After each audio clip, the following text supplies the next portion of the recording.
কি করছো তুমি? বসে রিলস দেখছো? আর কাজ কি? কাজ এখন যাবো তো একটু এনার্জি নিয়ে যাই। আচ্ছা, ভুলে যাওনি তো কি আজকে সানডে, আজকে আমরা কিন্তু সবাই বাড়িতে আছি। সেটা বলার উপায় আছে? আজকে বারবার আমাদের কি স্পেশাল রান্নাটা হচ্ছে কি হচ্ছে না সেটা বলো। একদম হচ্ছে, চল এবার রান্নাঘরে যাই। তারপরে তো কাল রাত্রেই বাবা নিয়ে এসছে মাটন, আর এই সানডে মানেই মাটনের লাল লাল ঝোল, বাঙালির মাটনের লাল লাল ঝোল। তোরা তো জানিসই কেমন আমি করি। চল আজকে তোকে রেসিপি দেখাই আর খাইয়ে দেখাই টেস্ট করে চলো, কেমন। একদম ঝাল হতে হবে কিন্তু, লাল আর তো ঝাল। দিয়েছি, ঝাল তো দিয়েছি, ঝাল না হলে মাংস আর কি খাবো। চলো তাহলে, চল, চলো রান্না হওয়ার পর কিন্তু আবার টেস্টিং চাই, তাই কি না জিম? টেস্ট করতে করতেই তো অর্ধেক শেষ না, হয়ে আমাদের যায়। সবাইকে দিতে হবে টেস্ট করার জন্য। সব লাইনে আছে, একদম, জিমি, কিশু, মিশু, চলো আমরা সবাই লাইনে আছি। রান্নাঘরে যাই, মাটন রান্না করি। চলো তাহলে। শোন, রেসিপি দেখাবো, শিখবি, আর তুই একদিন রান্না করে আমাকে খাওয়াবি। না, তোমার মতন হবে না, সেইটা আমি পারবো না। সে তো মার মতন হওয়া মুশকিল আছে। হ্যাঁ, এটা জানি, তাহলে মায়ের তুমিই করে হাতের খাওয়াবে। রান্না। তোমারই লাল ঝোল খাবো, নিজে করবো না। চলো। চল, সব গুছিয়ে রেখেছি। মাটন এখানে রেডি। এখানে পেঁয়াজ কুচি, টমেটো কুচি, আলু আর গোটা গরম মশলা, যা যা থাকে আর কি। আর এখানে ধনে, লঙ্কা, হলুদ, জিরে দেব না। আর এখানে আদা রসুন বাটা। বাস, আমার এই দিয়ে আজকে রান্না তৈরি হবে। তো এখানে প্রথমেই গোটা গরম মশলা ফোড়ন দিলাম, পেঁয়াজ, আদা, রসুন আমি সব একসঙ্গেই দিয়ে দিয়েছি।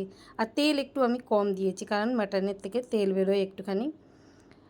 এবার এই সব মশলাগুলো কষাবো। এখানে পেঁয়াজ, টমেটো আর আদা রসুনের পেস্ট আছে। এখানে গোটা গরম মশলা আগেই দিয়ে দিচ্ছি। এটা জিরে না, সরি, হলুদ, ধনে আর লঙ্কা আর কাঁচা লঙ্কা, এই দিয়ে এবার মাংসটাকে ভালো করে কষিয়ে নেবো। একটুখানি তেল ছাড়বে, তারপরে আমি এখানে মাটনটা দেবো। আমি না মাটন ম্যারিনেট আগে থেকে করি না, সময় থাকে না, ওই জন্যেই। মাটনটা ধুয়ে রেখেছিলাম, এখানে মাটন অ্যাড করে দিলাম, নুন আগেই দিয়ে দিয়েছি। এইবার হচ্ছে ভালো করে কষাবো। যেহেতু রোজ রোজ এই মানে নর্মালভাবে যখনই মাটন বানাই আমি আলুটা ভাজি না, এমনি আলুটাই দিয়ে দেবো, কাঁচা আলুই দিয়ে দেবো, তাতেও খারাপ লাগে না খেতে। এবার মাটন ভালো করে কষিয়ে নেবো। দেখো তেল ছাড়ছে একটুখানি। পরে যখন প্রেশার কুকার খুলবো তখন দেখবো ওপরে একদম তেল। এখানে আমার কষানো রেডি, জল গরম রেডি। এবার যতটা আমার ঝোল লাগবে, তো একটু পাতলা ঝোল যখন করি বেশি জলই লাগবে আর কি, তো সেই রকম জল আরেকটু এখানে দেব। কি সুন্দর কালার হয়েছে দেখো। তো এই বাকি জলটুকুও দিয়ে দিলাম। এইবার 3টে সিটি দিয়ে 5 মিনিট সিমে রেখে দেখবো আমার মাটনটা কেমন রেডি হয়েছে। মনে হয় হয়ে যাবে, সেদ্ধ হয়ে যাবে মাটনটা, খুবই ভালো।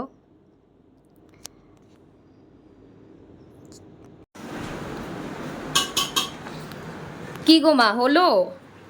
এই তো বাবা এতক্ষণে হয়ে কমপ্লিট। দেখ আমাদের বাঙালিদের ঝাল ঝাল লাল লাল মাটনের ঝোল, এটা সবারই খুব প্রিয়। লাল ঝোল মানে সবারই খুব প্রিয়।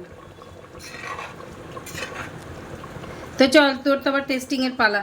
হ্যাঁ হ্যাঁ, একদম দাও। হ্যাঁ, এবার টেস্ট করে বলবি ঝাল হয়েছে কিনা।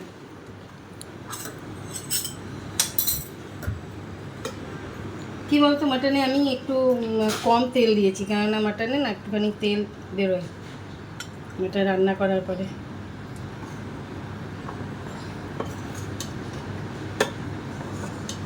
ঝিমি কিশমিশও গন্ধে রান্নাঘরে চলে এসছে। সেই তো, সব লাইন পড়ে গেছে।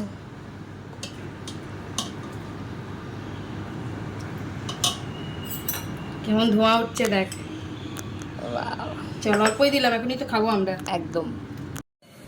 নেন ম্যাডাম, টেস্ট করে বলেন কেমন হয়েছে। টেস্টার তো ওয়েট করছিলাম। এই গন্ধ বেরোচ্ছিল রে। হ্যাঁ, গন্ধের জন্য জিমিরা লাইন দিয়েছিল আগে। রবিবারে না এই মাটন বানালে আমার কাজ খুব হালকা থাকে, জানিস তো। এই ডাল তরকারি মাছ ভাজাভুজি আর এই মাটনের ঝোল ভাত থাকলে আর কিচ্ছুই লাগে না। আর মাটন রান্না করা সব থেকে সহজ, খেয়ে দেখ। বাও,